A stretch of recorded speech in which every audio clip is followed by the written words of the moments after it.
सबैभन्दा पहिला ब्राउजर या Google open गर्नुहोस् र गुगलमा सर्च गर्नुहोस् पासपोर्ट चेन्ज जीमेल।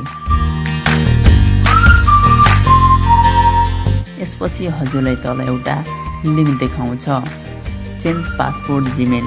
त्यसमा क्लिक गर्नुहोस् र त्यसलाई ओपन गर्नुहोस्। त्यसपछि हजुरलाई इन्टर योर पासपोर्ट भनेर देखाउँदछ। त्यसमा आफ्नो पहिलाको जीमेलको पासपोर्ट इन्टर गर्नुहोस्।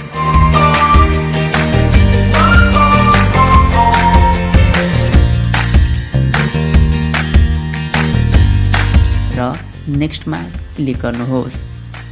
त्यसपछि एउटा पेज ओपन हुन्छ जहाँ न्यू पासपोर्टको अप्सन देखाएको छ।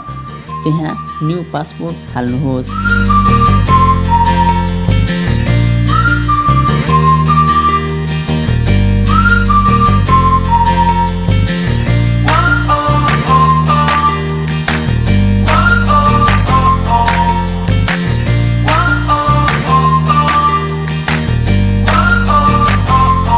अनि तल कन्फर्म न्यू पासपोर्टमा माथिको सेम पासपोर्ट हाल्नुहोस्।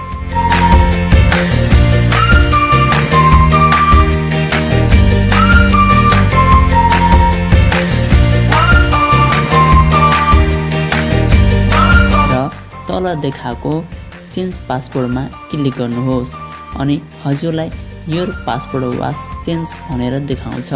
यसरी सजिलैसँग जीमेलको पासपोर्ट चेन्ज गर्न सक्नुहुन्छ। यदि हजुरहरूलाई यो भिडियो मन पर्यो भने च्यानललाई सब्स्क्राइब गर्नुहोला। धन्यवाद।